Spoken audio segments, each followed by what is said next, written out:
আমাৰ ৰুমখন এইটো চাওক আমাৰ ডিজিটেল বোৰ্ড 75 ইঞ্চি এইটো পিছত দেখাই আছো কেনেকৈ আমি অপাৰেট কৰিম কেনেকৈ আমি শিকাম ষ্টুডেণ্টক কেনেকৈ আমি টিচিং দিম আমাৰ ৰুমৰ ডেকোৰেশ্যন তাৰ পিছত আমাৰ সিটিং কেপাচিটি আমাৰ অনলি 25টা সিট থাকিব আৰু 25টা সিটৰ ষ্টুডেণ্টহে আমি ল'ম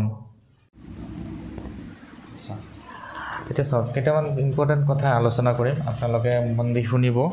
বেছি নহয় 2-3 মিনিট সময় ল'ম আমাৰ বিলাসীপাৰা বা ধুবুৰী ষ্টুডেণ্টখিনিৰ মাজত গাৰ্জেনৰ মাজত আৰু স্কুলসমূহৰ মাজতো এইটো এটা বেয়া কনসেপ্ট এটা প্ৰচলিত আছে যে ফাৰ্ষ্ট ইয়াৰ এটা ৰেষ্ট ইয়াৰ এই ফাৰ্ষ্ট ইয়াৰ এটা ৰেষ্ট ইয়াৰ বুলি এটা বৰ বেয়া কনসেপ্ট চলি আছে কেনেকুৱা বেয়া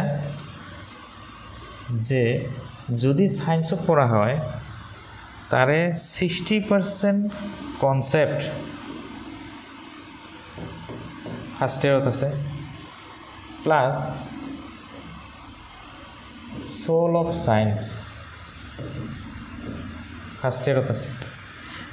যেতিয়া ৰেষ্ট ইয়াৰ বুলি কৈ ইমানখিনি 1 ইয়াৰ এটা ওয়েস্ট কৰি যেতিয়া আপোনাৰ বাচ্চাই আপোনাৰ সন্তানটি সেকেন্ড ইয়াৰত যায় এটো হায়াৰ সেকেন্ডাৰী কথা কৈছো হায়াৰ সেকেন্ডাৰী সেকেন্ড ইয়াৰত যায় তেতিয়া টপিকস বিলাক দেখি তাৰ মূৰ ঘূৰা আৰম্ভ কৰে কাৰণ তাৰ টেনশন লাগে যে হি ফাৰ্ষ্ট ইয়াৰৰ এই কনসেপ্ট বিলাক তাৰ হোৱা নাই গতিকে হি এনেকুৱা এটা সাগৰত পৰে যি কেৱল বোৰ্ডৰ এক্সাম কেনেকৈ অকল কেইটামান মাৰ্কস লৈ পেলাই পাস কৰিব পাৰি তাৰে হি টেনশনত থাকে এতিয়া চাওক তাৰ পিছত কি হয় যদি ভাল ৰেজাল্ট কৰিল তেতিয়াহলে কি হ'ব যে বাহিৰত কোচিংৰ কাৰণে গুচি যাব এতিয়া এই যে ফাৰ্ষ্ট ইয়াৰ পঢ়া নাই তেওঁ সেকেন্ড ইয়াৰত মাৰ্ক বেসিস পঢ়িছে অকল নোটস পঢ়ি পেলাই কোনো কনসেপ্ট তেওঁৰ বিল্ড নহল তেওঁ যাই পেলাই যেতিয়া নীট বা জেই এক্সাম যেতিয়া যত বহিব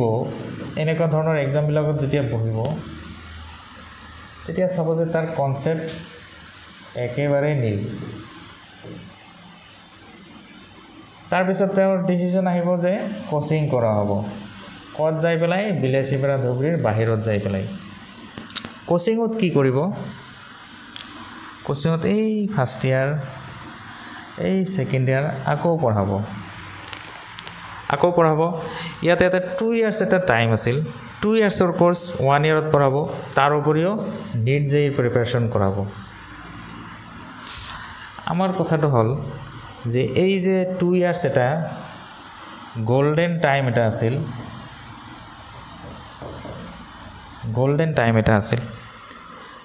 এই গোল্ডেন টাইমটো ঘৰৰ খাই মাৰ হাতৰ ৰান্ধা খাই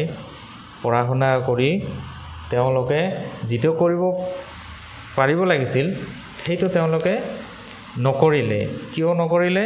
তেওঁলোকে ফাৰ্ষ্ট ইয়াৰ ৰেষ্ট ইয়াৰ লল সেকেন্ড ইয়াৰ অনলি মাৰ্ক বেস পঢ়িল এই গোল্ডেন টাইম খিনি তেওঁলোকে ইউটিলাইজ নকৰিলে প্ৰিচিয়াস 2 ইয়াৰ্স এটা টাইম লং এটা টাইম বহুত ফেসিলিটিৰে হোম এনভায়ৰনমেন্টত থাকি পেলাই তেওঁলোকে এই টাইমটো মিস কৰিলে তাৰ পিছত যে বাহিৰত যাব আপোনাৰ সন্তানটি তাৰ সেই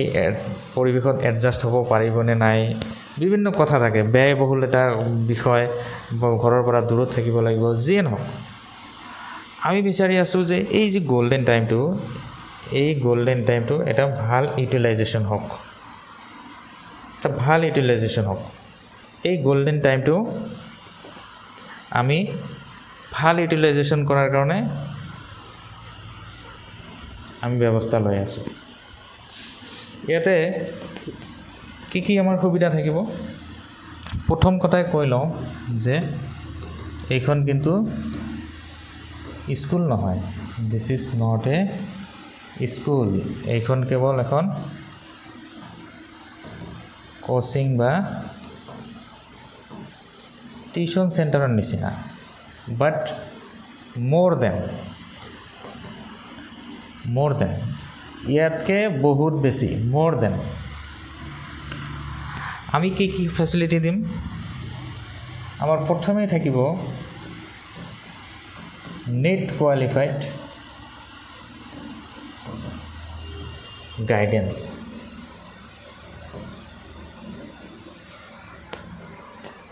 ইয়াতে এটা বস্তু দেখাব বিচাৰিছো অকণমান ৰ'ব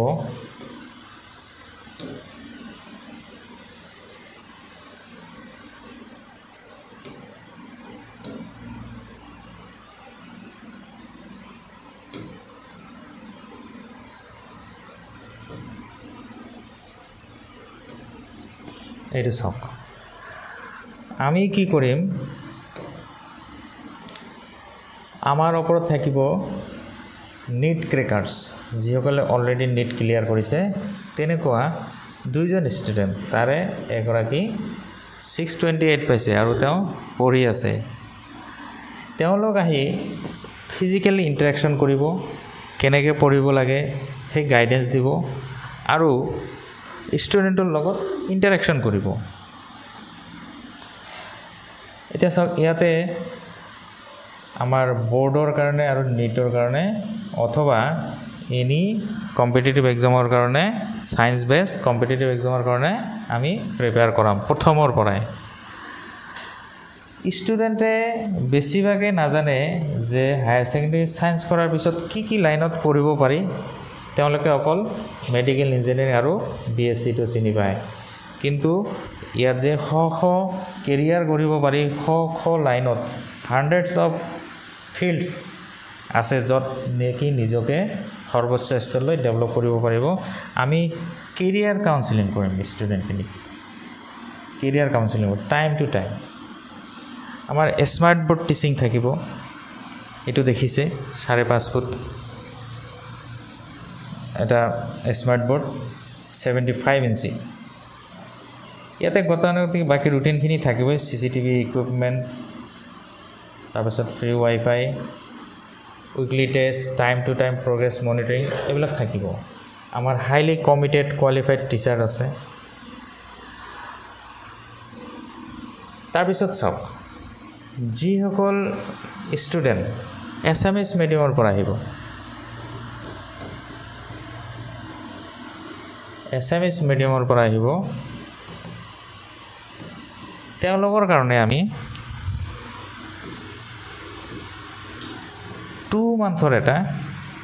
ইংলিশ ৰিফ্ৰেশমেন্ট কৰাই দিম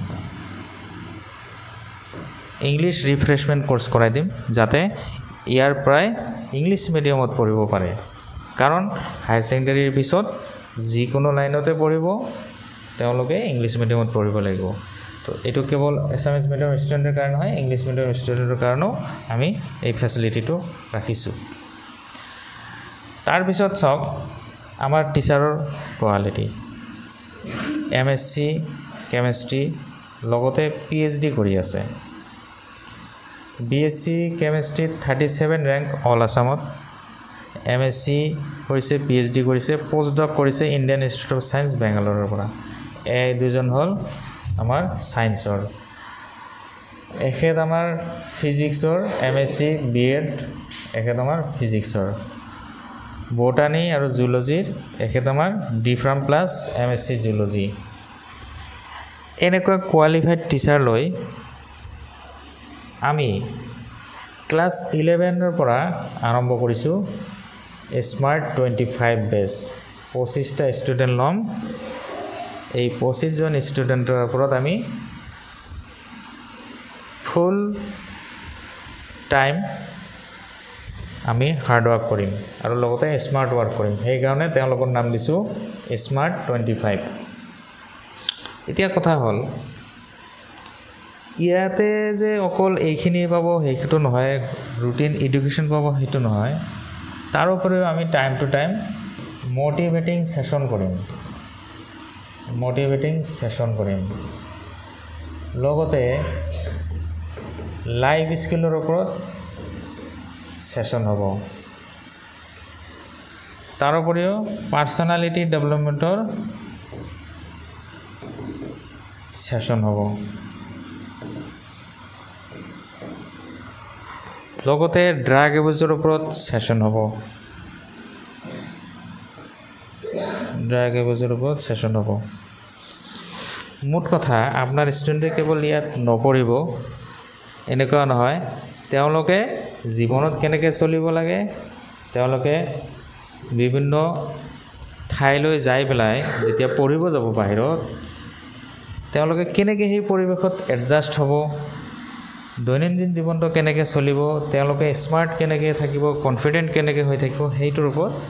পাৰ্সোনালিটি ডেভেলপমেন্ট আৰু বিভিন্ন বিষয়ৰ ওপৰত সেশন হ'ব ইমানখিনি আমি দিয়াৰ পিছতো তেওঁলোকৰ ফিজ ৰাখিছোঁ আমি অনলি 10,000 এডমিশন ফিজ আৰু মান্থলি ফিজটো 4,000 ৰাখিছোঁ এইটো পাৰ ইয়াৰ মান্থলি ফিজটো 4,000 পাৰ মান্থ আৰু 10,000 পাৰ ইয়াৰ এডমিশন ইয়াতে দুখীয়া ল'ৰা ছোৱালীৰ কাৰণে কনসেশনৰ ব্যৱস্থাও আছে গতিকে আপোনালোকে দেৰি নকৰিব সময় নষ্ট নকৰিব অতি সোনকালে আমাৰ ইয়াতে আপোনাৰ সন্তানটিক পঢ়িবলৈ দি পেলাই তেওঁৰ ভৱিষ্যত উজ্জ্বল কৰি লওক